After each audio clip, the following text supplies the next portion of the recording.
Bonsoir à tous, nous sommes dimanche 16 septembre 2016, il est 21h10.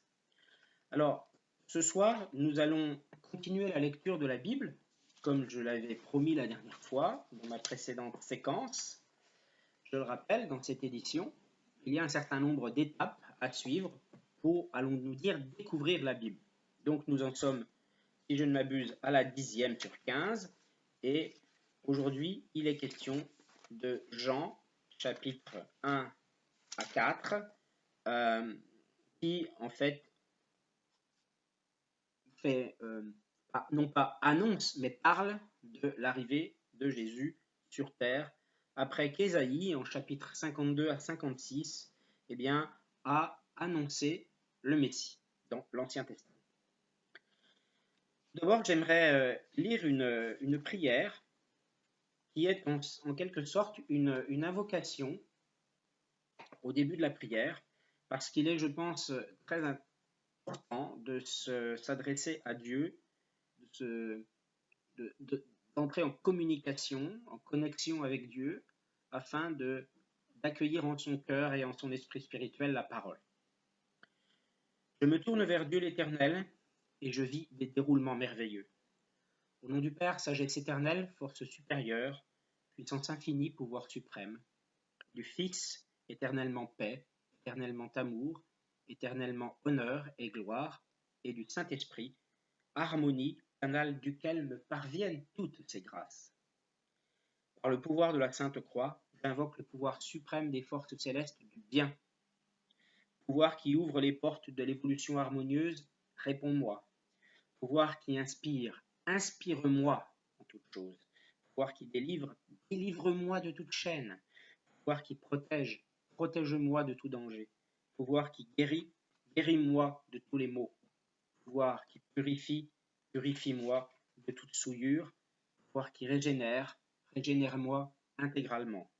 Pouvoir qui accorde les dons merveilleux, comble-moi de tes grâces et laisse-moi me bénir en toi pour me ressourcer en profondeur, me transformer harmonieusement et me relever joyeusement, car c'est toi ma source depuis le commencement. Mon être glorifie l'Éternel et réjouis-toi de ses merveilles, et toi mon âme, bénis l'Éternel et n'oublie aucun de ses bienfaits, au nom de Jésus-Christ. Et maintenant, j'aimerais aussi lire une prière d'abandon au Saint-Esprit, parce qu'encore faut-il vraiment s'abandonner au Saint-Esprit, appeler le Saint-Esprit, appeler Dieu, appeler le Saint-Esprit pour qu'il nous aide, appeler Dieu pour s'en remettre vraiment entièrement à lui, suivre sa parole, mais on doit être aidé par le Saint-Esprit. Précieux Saint-Esprit, je m'abandonne à toi, je désire être rempli de toi. Je ne veux pas mener une vie égocentrique, mais qu'elle soit centrée sur Dieu. Que par toi, Saint-Esprit, je devienne un être renouvelé, toi qui es en moi et avec moi, aide-moi à louer l'Éternel, car tout ce qui respire doit le louer. Je m'abandonne à toi pour m'aider à chanter et à célébrer de tout mon cœur les louanges au Seigneur. Aide-moi à être un serviteur digne de Dieu. Aide-moi à remercier le Seigneur en tout et pour tout. Ainsi ma vie sera une vie de louange et d'action de grâce. Alors, en Éphésiens 5,19, on peut lire effectivement eh bien, ces louanges. Donc, les questions des louanges en Éphésiens 5,19. Donc, on peut s'y rendre si vous le souhaitez. Là, je le fais exactement en même temps que vous, pour ainsi dire, autant bien sûr que vous ayez une Bible sous la main et que enfin j'arrive à mettre la main dessus. Voilà, donc en 760, pardon, c'est la page 766. Et en Éphésiens 5,19, donc il est bien marqué, donc les relations mutuelles, hein, on commence verset 18 pour contextualiser un peu. Ne vous enivrez pas de vin, cela mène à la débauche, soyez au contraire remplis de l'esprit. Dites-vous des psaumes, des hymnes et des cantiques spirituels, chantez et célébrez de tout votre cœur les louanges du Seigneur. Remerciez constamment Dieu le Père pour tout, au nom de notre Seigneur Jésus-Christ. soumettez-vous les uns aux autres dans la crainte de Dieu. Voilà, donc je suis allé en Éphésiens 5, 18 à 21, j'ai un petit peu étendu pour quand même voilà, aller un petit peu plus profondément dans cette dans l'esprit finalement de cette prière qui est très belle. Et maintenant aussi, nous pouvons dire eh bien, cette prière d'amour à Jésus, parce qu'il a besoin aussi que nous, on a besoin de son amour, mais un amour non partagé, ce n'est pas un amour, et on n'a pas lieu finalement de louer le Seigneur en dehors d'une sincérité profonde. Et donc, faut-il bien sûr témoigner envers Dieu de l'amour que nous éprouvons pour lui. Jésus, je t'aime, Dieu le Père, je t'adore. Précieux Saint-Esprit, je désire tant être en communion avec toi. Esprit béni de Dieu, aide-moi aujourd'hui à ne pas t'attrister. Même si aujourd'hui, là, en l'occurrence, il est tard dans la soirée, mais voilà. En même temps, nous pouvons également dire une pensée, demander pardon à Dieu pour peut-être les fautes que nous avons pu commettre en pensée, en action ou par omission aujourd'hui. Voilà, je souhaite donc eh bien, lire maintenant la Bible parce que nous avons tout de même, nous sommes quand même tout de même très intéressés par la façon dont Jésus est venu sur terre. Et là alors, nous allons le découvrir pour le moins à travers Jean et voir Jean qui, je le rappelle, a vécu quand même jusqu'à la fin du 1er siècle. Et donc, Jean, c'est le même Jean qui a écrit l'Apocalypse, hein, et qui donc rend témoignage, hein, en quelque sorte, c'est pas en quelque sorte, il rend témoignage de la vie au temps de Jésus. Jean, chapitre 1 à 4. Au commencement, la parole existait déjà. La parole était avec Dieu et la parole était Dieu. Elle était au commencement avec Dieu. Tout a été fait par elle et rien de ce qui a été fait n'a été fait sans elle. En elle, il y avait la vie et cette vie était la lumière des êtres humains.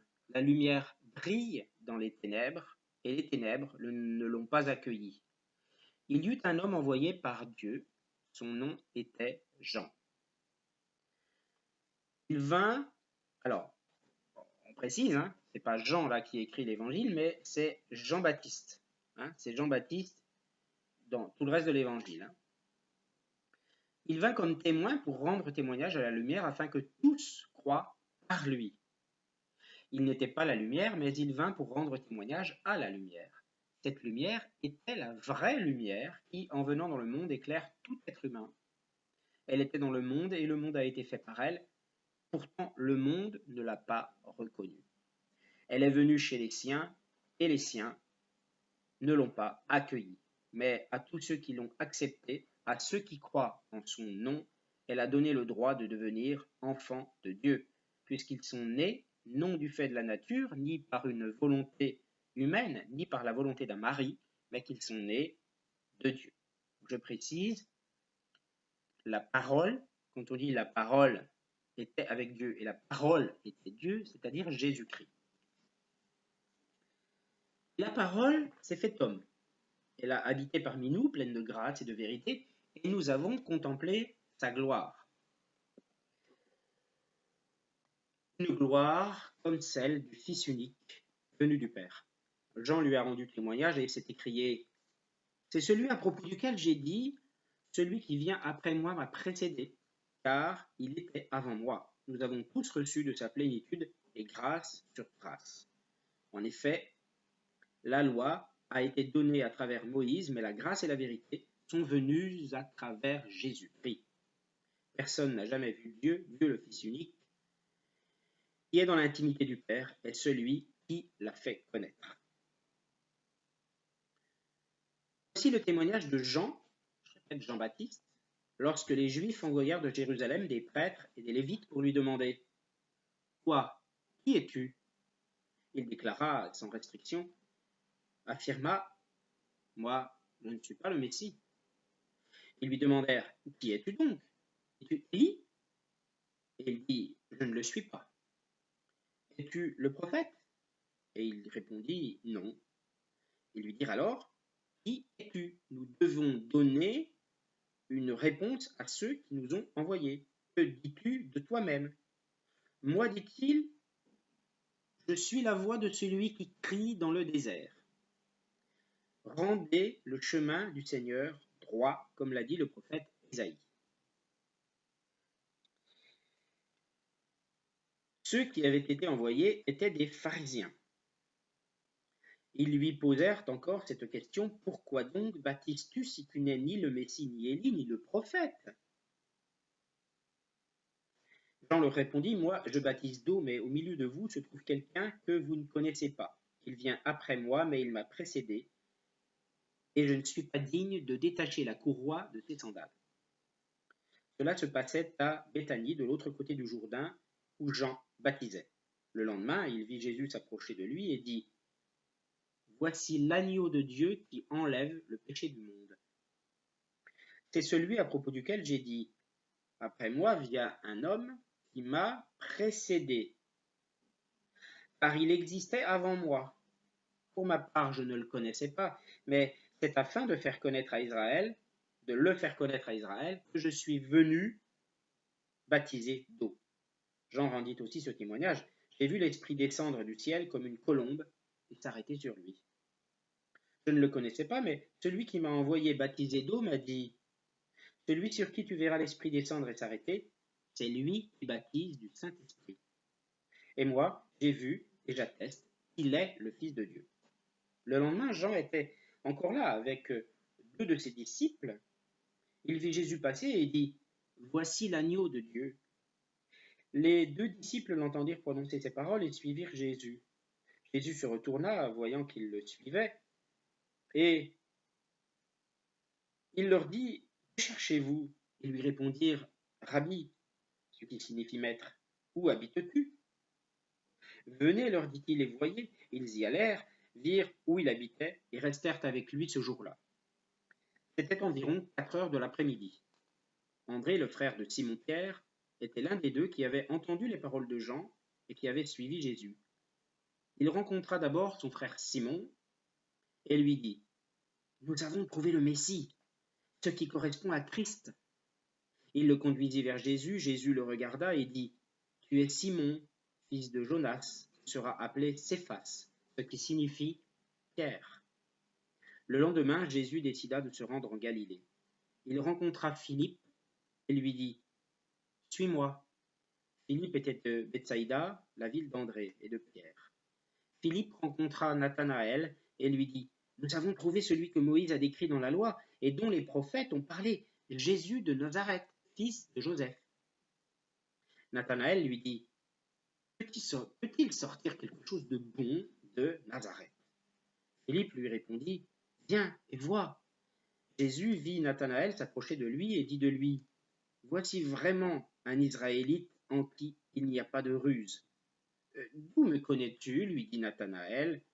Jésus lui répondit, « Avant que Philippe t'appelle, quand tu étais sous le figuier, je t'ai vu. » Nathanaël répondit, « Maître, tu es le Fils de Dieu, tu es le roi d'Israël. » Jésus lui répondit, « Parce que je t'ai dit que je t'ai vu sous le figuier, tu crois?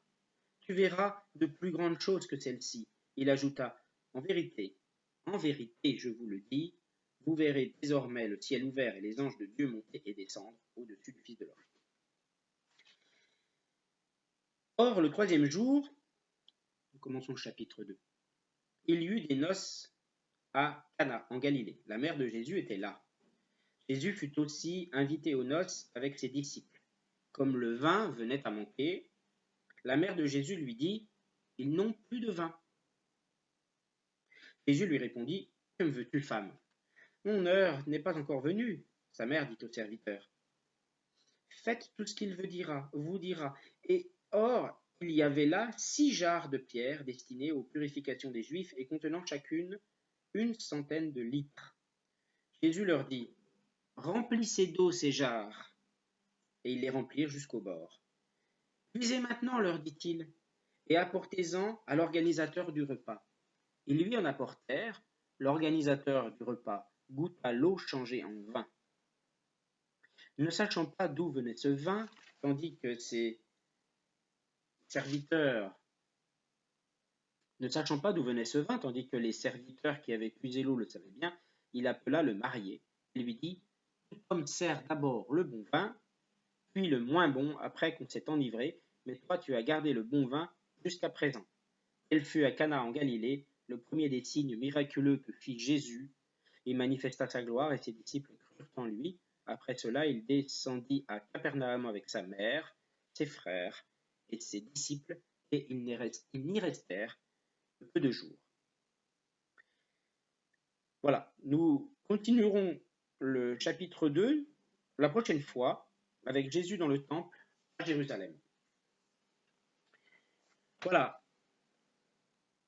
nous allons maintenant renouveler notre foi en l'Éternel, le remercier également pour cette lecture. Alors, Éternel, ô Éternel mon Dieu, je renouvelle mon alliance avec toi, je renouvelle ma fidélité pour toi. Je te remercie pour ces moments merveilleux que tu me fais passer en ta compagnie, en la compagnie de ta parole, car tu es bon, juste et généreux. Alors, ô Éternel mon Dieu, je ne puis que te renouveler ma foi avec joie, ainsi que ma fidélité et mon amour pour toi. Ô toi, la source des merveilles étonnantes, j'accepte volontiers de m'en remettre à ta miséricorde bienveillante, afin que, où que j'aille, quoi que je fasse, je demeure en bon terme avec toi, mon Dieu, évoluant au-delà de ma peur. Mon âme, bénis l'Éternel et n'oublie aucun de ses bienfaits, au nom de Jésus-Christ. Amen. Je rends grâce à l'Éternel et je le bénis, Dieu bon et bienveillant.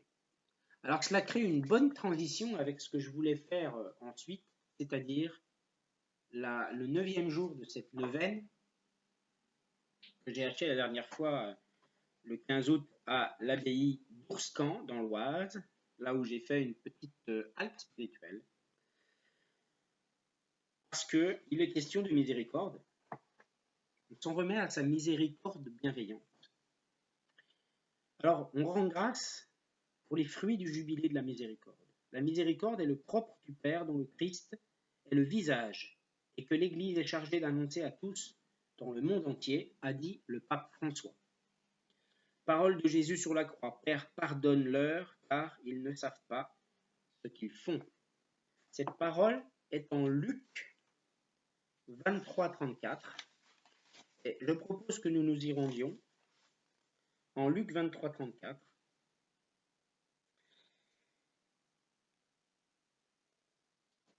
C'est lors de la crucifixion de Jésus. Comme ils l'emmenaient, ils s'emparèrent d'un certain Simon de Cyrène qui revenait des champs, et ils le chargèrent de la croix pour qu'il la porte derrière Jésus. Il était suivi par une grande foule composée de membres du peuple et de femmes, qui se frappaient sur la poitrine et se lamentaient sur lui. Jésus se tourna vers elles et dit, « Femmes de Jérusalem, ne pleurez pas sur moi, mais pleurez sur vous et sur vos enfants. En effet, voici que viennent des jours où l'on dira, heureuses celles qui sont stériles. Heureuses celles qui n'ont pas eu d'enfants et celles qui n'ont pas allaité. Alors on se mettra à dire aux montagnes, tombez sur nous et aux collines, couvrez-nous. En effet, si l'on traite ainsi le bois vert, qu'arrivera-t-il au bois sec? On conduisait aussi 2 malfaiteurs qui devaient être mis à mort avec lui. Lorsqu'ils furent arrivés à l'endroit appelé le crâne, ils le crucifièrent là, ainsi que les 2 malfaiteurs, l'un à droite et l'autre à gauche. Jésus dit, « Père, pardonne-leur, car ils ne savent pas ce qu'ils font. » Voilà, donc là j'ai lu Luc 23, versets 26 à 34 inclus, pour contextualiser un petit peu cette parole.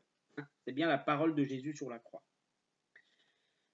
La parole de Dieu nous dit que Dieu est riche en miséricorde à cause du grand amour dont il nous a aimés. Et alors que nous étions morts à cause de nos fautes, il nous a donné la vie avec le Christ. Donc là, c'est la base, pour ainsi dire, de la religion chrétienne. C'est que Jésus a racheté les fautes de l'humanité. Donc, en Éphésiens 2, versets 4 et 5, le salut accordé par la grâce, Dieu est riche en compassion à cause du grand amour dont il nous a aimés. Nous étions morts en raison de nos fautes. Il nous a rendus à la vie avec Christ. C'est par grâce que vous êtes sauvés. Prions pour l'Église et pour le monde. Seigneur Jésus-Christ, toi qui nous as appris à être miséricordieux comme le Père Céleste et nous a dit que te voir, c'est le voir, montre-nous ton visage et nous serons sauvés. Ton regard rempli d'amour a libéré Zaché et Matthieu de l'esclavage de l'argent, la femme adultère, et Madeleine de la quête du bonheur à travers les seules créatures. Tu as fait pleurer Pierre après son reniement et promis le paradis aux larrons repentis. Fais que chacun de nous écoute cette parole dite à la Samaritaine comme s'adressant à nous. Si tu savais le don de Dieu, tu es le visage visible du Père invisible, du Dieu qui manifesta sa toute-puissance par le pardon et la miséricorde.